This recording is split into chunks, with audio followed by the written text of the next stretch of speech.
Olá, irmãos, tudo bem? Espero que sim. Então, primeiro gostaria de me apresentar. Meu nome é Rosenalva, sou irmã em promessas definitivas dentro da comunidade de vida. Sou casada, tenho um filho, moro na França há mais de 12 anos, em missão. E é uma imensa alegria estar aqui para partilhar com vocês um tema tão belo, tão grandioso e tão rico, que é a vivência da sexualidade e da afetividade dentro da vida conjugal.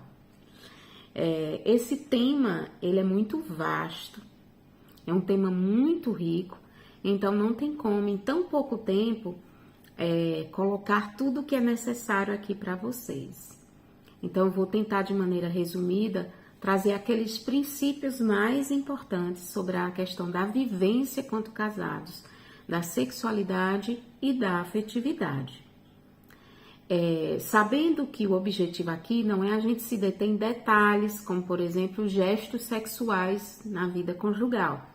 Talvez em outro momento isso possa vir, né, como formação. Mas o objetivo não é esse, é colocar aqui bases e princípios dentro da nossa fé, dentro da palavra de Deus, que vão ser fontes para nós, a palavra de Deus, o catecismo da igreja, o livro também Amor e Responsabilidade, do Karol Wojtyla, é fonte para nós, e como irmãos, né, famílias dentro da obra, da comunidade, né, fazendo parte dessa vocação também, enquanto obra, é muito importante nós estarmos bem embasados, né, e termos essas bases essenciais até para que vivamos um processo de conversão e de visão também dessa dimensão na vida dos casados. Então, eu vou tentar de maneira resumida trazer princípios importantes. O ideal era a gente ter aquele bate-papo muito bom, mas não é possível, infelizmente, mas termos esse momento mais aberto, um momento de discussão, de conversa, não vai ser possível. Então, vamos tentar aqui dar o nosso melhor, tá? Então, como eu disse, as nossas bases é o catecismo, o livro do Karol Wojtyla, Amor e Responsabilidade, e a palavra de Deus. Então, tema, a vivência da sexualidade e da afetividade na vida conjugal para os casados. Então, o que eu pensei de fazer, né? Eu pensei aqui em dividir em 3 pontos essenciais. O primeiro dele é essa definição da afetividade e da sexualidade dentro dos atos próprios dos esposos, né? O que seria a integração correta da sexualidade e da afetividade segundo o que a igreja nos dá como base. Então, nós vamos falar sobre isso. Vamos fazer o segundo ponto, fazendo um link sempre de um para o outro e trazendo também um pouco para a nossa vida real, concreta, né? Tentar linkar um pouco mais. Nós vamos fazer uma espécie de análise da concupiscência do corpo. Talvez a gente já tenha escutado muito falar disso, mas nós vamos nos deter um pouco mais nessa visão da sensibilidade, da afetividade, quando se trata de amor. De amor. Para que serve, vamos dizer, essa dimensão sensível, o meu corpo que sente, os sentimentos que vêm à tona, qual é a finalidade disso? E um terceiro ponto é a gente compreender um pouco também nessa dimensão de integrar esse mundo afetivo e sexual dentro da vivência do matrimônio, da vida conjugal. É uma expressão muito usada no livro do Karol Wojtyla, Amor e Responsabilidade, que é quando ele vai falar dos desejos, né, que existe mesmo da natureza humana, do homem e da mulher. Ele usa uma expressão, ele diz, precisamos fazer uma distinção, o amor culpado. Ele usa essa expressão, o amor culpado, e a diferenciação entre o amor do corpo e o amor da carne.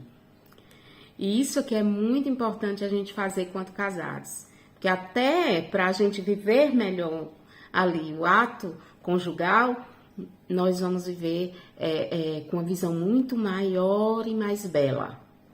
E não simplesmente com a visão puramente instintiva, própria dos instintos do homem e da mulher e dessa parte sensível, ok? Então vamos lá. No Catecismo da Igreja, no número 2361, fala um pouco da sexualidade e diz assim: a sexualidade mediante a qual o homem e a mulher se doam um ao outro, os atos próprios e exclusivos dos esposos, não é um absoluto puramente biológico, mas diz respeito ao núcleo íntimo da pessoa humana como tal. Ela só se realiza de maneira verdadeiramente humana se for, aqui é o ponto mais importante, que a gente vai pegar como ponto inicial, se for parte integral do amor com o qual o homem e a mulher se empenham totalmente um para com o outro até a morte. E vejam bem, se o meu corpo, a minha afetividade, toda a parte da sexualidade humana, os meus desejos sexuais, os meus sentimentos, eles não tiverem, vamos dizer assim, integrados nesse amor verdadeiro, um para com o outro, nesse empenho de eu quero amar, eu quero e escolho amar, porque o amor é um dever. Para quem se casa, o amor não é somente algo abstrato, o amor não é somente o desejo sexual, não é somente os sentimentos que eu tive por você e você por mim, que nós temos um pelo outro. O amor é um dever. Eu preciso me empenhar em toda a minha pessoa. Quando falo em toda a minha pessoa, é o meu intelecto, é o meu sentir, o meu pensar, o meu corpo, a minha sexualidade se volta para um empenhar-se no amar. Se não existir a integração da sexualidade, dos desejos sexuais e dos sentimentos, dos movimentos afetivos, eles não estiverem integrados nesse valor total do amor, nesse lugar do amor, não vai ser um amor verdadeiro.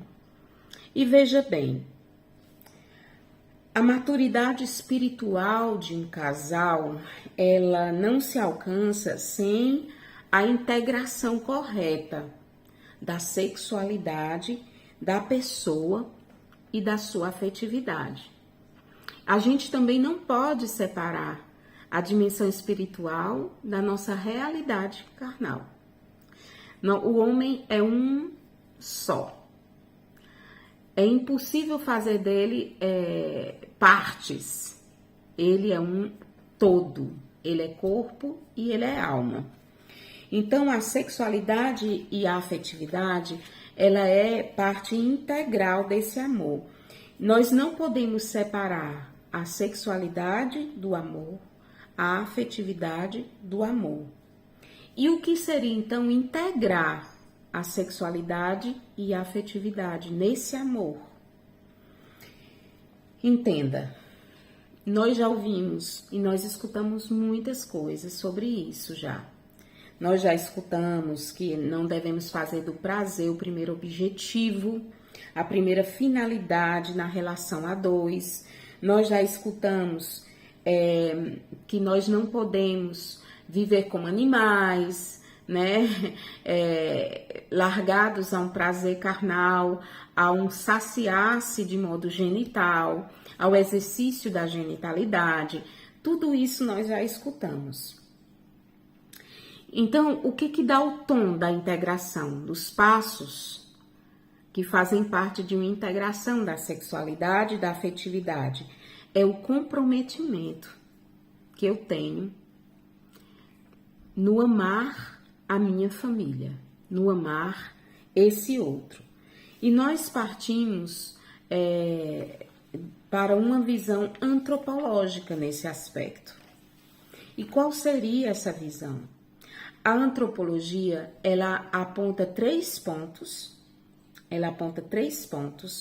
3 aspectos que fazem da pessoa uma pessoa completa. E o que são esses 3 pontos? O corpo, a psique e a alma, a parte espiritual do homem. A gente está aqui separando para uma compreensão, mas a gente não separa quando a gente olha o outro, quando a gente olha o nosso cônjuge. Ele é um todo. Essas partes, elas não devem nunca ser vistas separadamente. E o que o matrimônio faz com esse homem completo? Esse homem que traz 3 aspectos. O matrimônio, ele vai unificar de forma harmoniosa os 3 aspectos na pessoa humana. No nosso caso, casados, ele vai unificar o corpo, a minha psique. A minha psique é a parte sensível, a minha afetividade, a minha vontade está toda nessa área. E a minha alma. Então, ela vai unificar. Vai existir aí uma comunhão. E o amor cristão, ele não é unicamente sensível. A parte sensível do homem, a parte biológica do homem, ela vai existir para um autoaperfeiçoamento do amor, para uma maturidade do amor, para aquilo que São Tomás chama de amor maduro, amor virtuoso, para uma afetividade virtuosa. E o amor cristão, ele é uma realidade. Por que ele é uma realidade? Porque o outro existe para mim e eu existo para ele. O meu esposo existe para mim e eu existo para ele. Eu não sou um instrumento que ele vai usar. Eu não sou um instrumento e um acessório que ele tira e coloca à medida das suas necessidades afetivas e das suas necessidades sexuais. É uma questão de dizer, tu existes para mim inteiro. Tudo que tu tens me interessa. Não me interessa somente o prazer que eu vou ter com teu corpo. Não interessa somente os sentimentos que eu vou passar a sentir com a tua pessoa, por causa da tua pessoa. Tudo em ti me interessa. Tudo em ti existe. Então, tudo em ti me interessa. E não tem como uma sexualidade, uma afetividade viver separado dessa realidade. E o casal não vai chegar a uma maturidade espiritual sem integrar a importância da inteireza do outro. E vejam bem, quando se trata da análise da concupiscência do corpo, que vai linkar aí com essa expressão, né, do amor culpado, né, uma expressão que o Wojtyla usa muito, utilizada, e ele vai fazer essa distinção entre o amor do corpo e o amor da carne, né? Amor culpado, nessa expressão existe aí um paradoxo muito visto, né? Muito visível, o bem e o mal. A gente vê, né? Amor e culpa, né? E isso traz para nós, né? Uma dimensão de grandeza e uma dimensão de redenção. Essa dimensão da redenção de um corpo que viveu uma culpa original, né? O Papa João Paulo II abordou muito bem. E, sobretudo, a encíclica, né, Redentor do Homem, é muito importante que um casal leia e conversem sobre a redenção ali escrita. Ele coloca muito a redenção num aspecto muito grandioso e belo e que alcança as dimensões conjugais em todos os aspectos. E o movimento da afetividade, da sensibilidade, o que acontece? Ele provoca situações concretas na vida, que eu vou me deparar na vida, no cotidiano. A parte da minha afetividade, a parte da minha sexualidade vai provocar essas situações que elas vão tender a duas dimensões. Ou a favorecer a maturidade do amor e essa integração do amor e do amar, ou a desfavorecer. Por quê? Ela é provocadora de situações. Eu vou ser aqui um pouco mais concreta, tá? A afetividade, ela traz as conotações sentimentais. E a sexualidade, as conotações de desejos sexuais. A gente sabe perfeitamente que o homem o homem é muito levado pela visão a despertar a sensibilidade do corpo, seja ela em nível afetivo ou seja ela em nível sexual. E para a mulher seria essa ternura, essa atenção, esse toque, esse ser, esse estar, esse escuta, ou seja, são linguagens distintas de expressão do amor. Mas quando essas manifestações se dão e elas não se tornam ali um adubo para a maturação do amor, elas podem nos levar a aquilo que a gente chama de concupiscência do corpo ou de desejo carnal pelo carnal. A afetividade e a sexualidade, irmãos, o que elas fazem? Essa dimensão, né? Ela dá matéria humana para que o homem chegue à sua perfeição plena. Porque a alma humana se alimenta da imperfeição do corpo para chegar à sua plenitude, para o homem chegar a essa plenitude.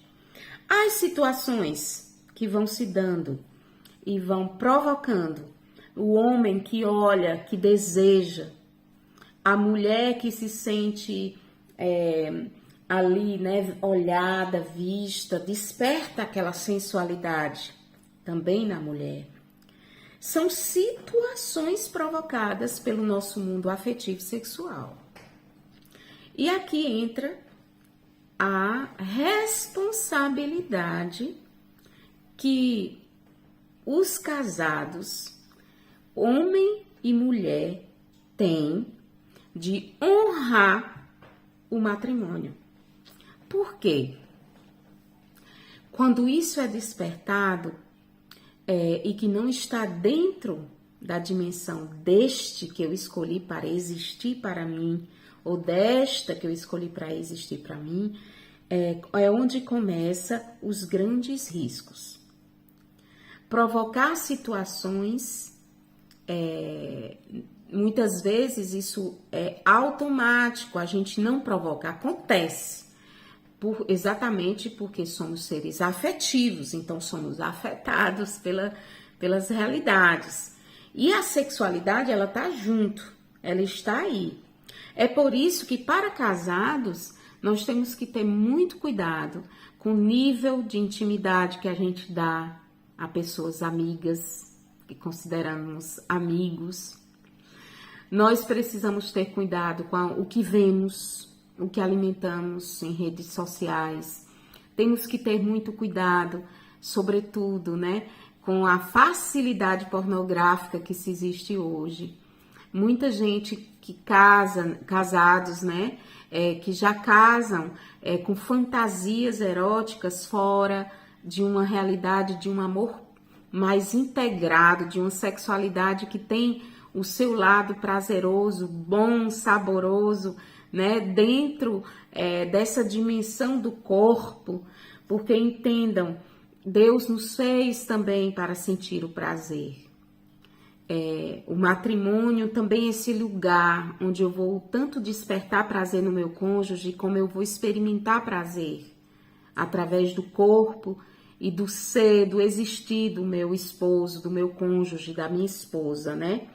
Então, o amor precisa encontrar se encontrar, vamos dizer, com essas provocações que a realidade da vida ou do outro vai dando, precisa encontrar ali um terreno favorável para que esse amor amadureça, para que esse amor cresça e para que a sexualidade ela não seja vivenciada fora de uma bênção, de uma dimensão de bênção, né? Então, os movimentos afetivos que criam situações interiores, porque os movimentos afetivos criam situações interiores. Não adianta a gente dizer que não, seja com pessoas que nos atraem por alguma razão, seja ela física ou seja ela de personalidade e temperamento, ou seja porque trazemos conotações também, conflitos, ambivalências afetivas com o cônjuge, com o meu cônjuge.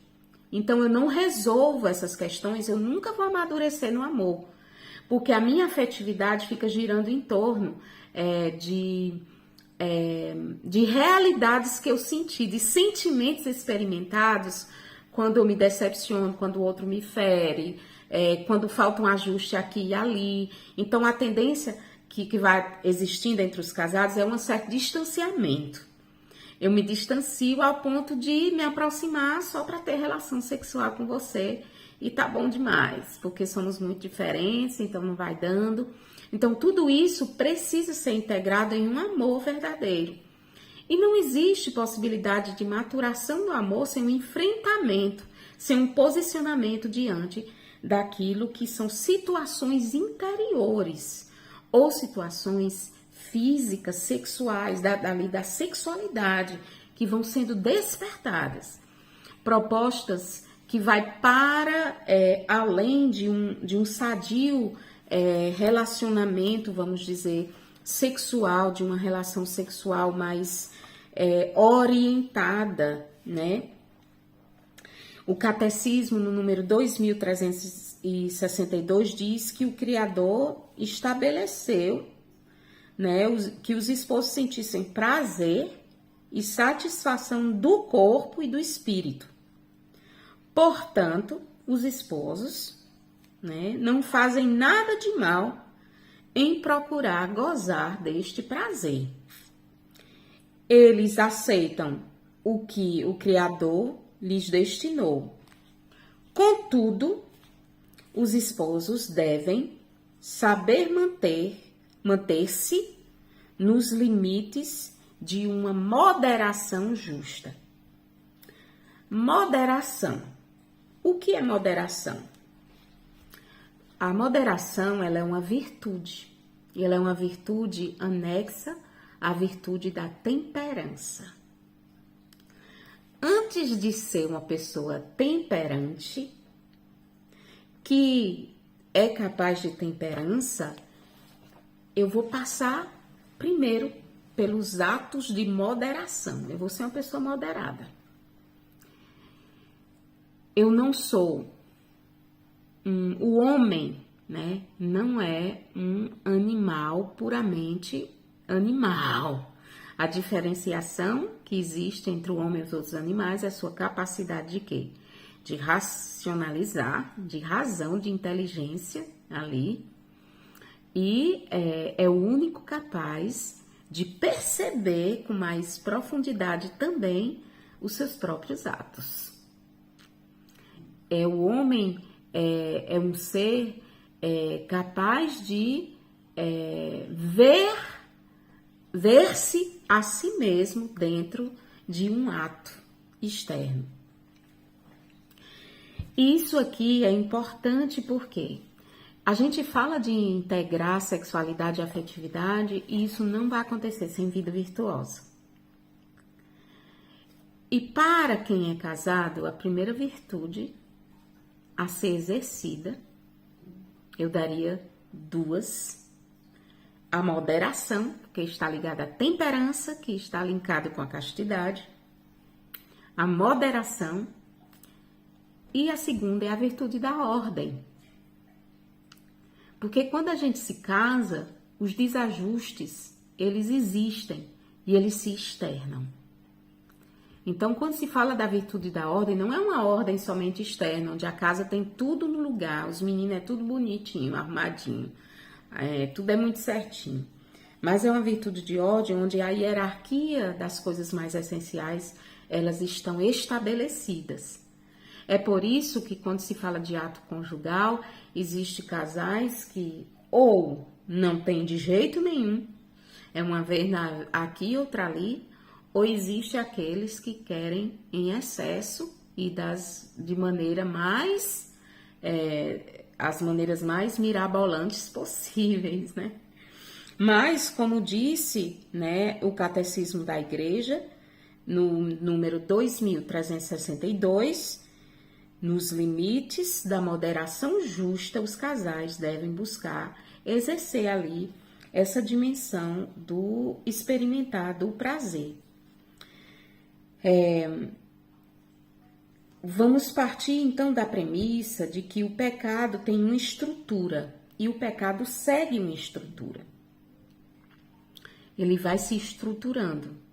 São pequenas coisas que estruturam o pecado, né? Então, o convite que eu faço para vocês, quanto casais, é vocês perceberem se existe excessos ou não existe, de forma alguma, as questões sexuais, né, do ato sexual, ou se existe amizades excessivas com outros, com terceiros que não fazem, que não dão a conotação moderada, né, das relações, ou existe relações até com outros casais que excedem de maneira, porque hoje existe muito essa troca, né, de experiências. A gente sabe que tem experiências sexuais de todos os tipos hoje, né, e experiências afetivas, inclusive de casados. Vamos testar com mulher, vamos testar com homem, vamos testar 4, vamos testar 8 e por aí se vai, né? Ou então vamos testar nós dois,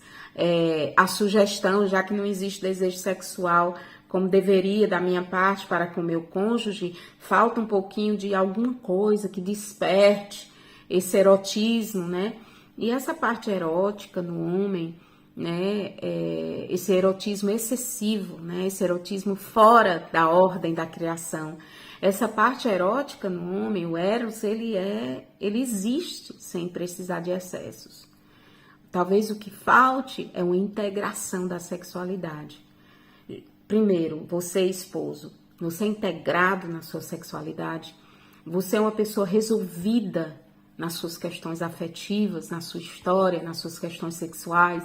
Você, mulher, você é uma pessoa integrada na sua sexualidade, você é resolvida quanto a isso. Que tipo de bloqueios psicológicos nós temos? Porque isso atrapalha muito a vida conjugal dos casados, a vida sexual dos casados, a vida afetiva dos casados. Nós precisamos de muita ajuda nesse aspecto, porque nós, quanto cristãos, nós temos tudo para viver isso da forma mais plena, mais bela, mais poderosa, inclusive, mais cheia de sentido, com um prazer mais voltado para o todo da pessoa e não só aquela parte, né, heterogênea da coisa, ou aquela parte genital, mas a coisa que acende, que eleva, né, que gera vida, que gera comunhão. Porque um ato sexual que depois dele não gera comunhão, não é válido. Não é que não seja válido, é que ele não é total, ele não é completo, ele não é a minha pessoa inteira. Porque entendam, o sexo, ele deve ser integrado ao valor que aquela pessoa tem para mim. O valor que aquela pessoa representa para mim. O corpo, né, o sexo, ele possibilita o prazer do corpo, como a afetividade desperta a sensualidade do corpo.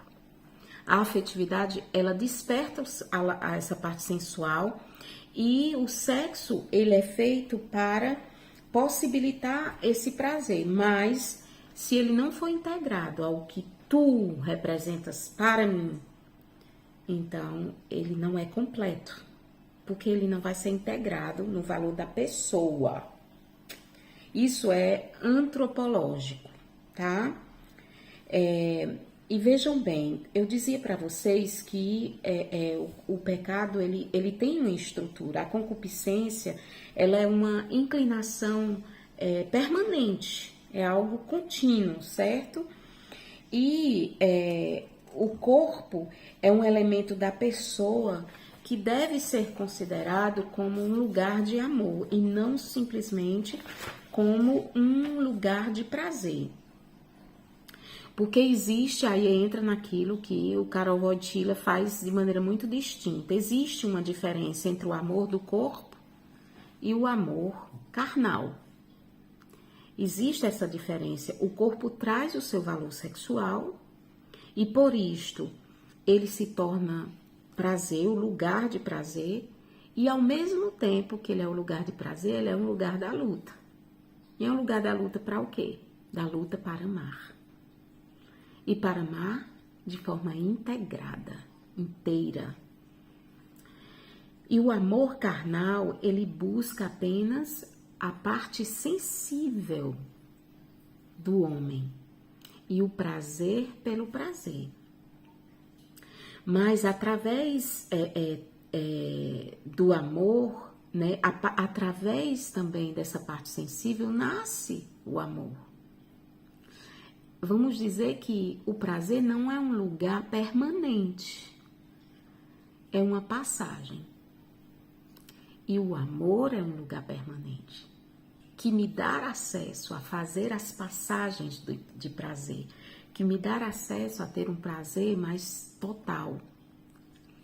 O prazer ele não vai ser visto à parte, ele vai ser visto também dentro do valor do que tu és para mim.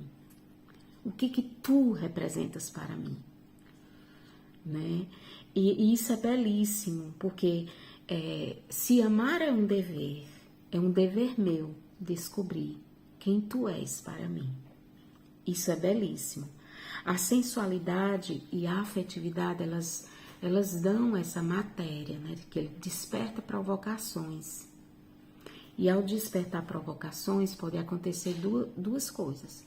Ou eu faço dessa parte sensível uma passagem pelo ato virtuoso da moderação, ou eu não faço essa passagem e aí começa o pecado a se estruturar. Primeiro é um despertar sensível, a minha afetividade que vai falando. Depois a minha sensualidade vai falando, né? A parte sensível, a sensualidade que quer atrair. Isso existe para que ambos possam chegar a uma comunhão e não para que exista uma separação de casais, de esposos. Exatamente porque isso foi despertado de forma errônea com outra pessoa sem ser o meu cônjuge ou mesmo em relação ao meu cônjuge. Aquela rejeição ou aquele excesso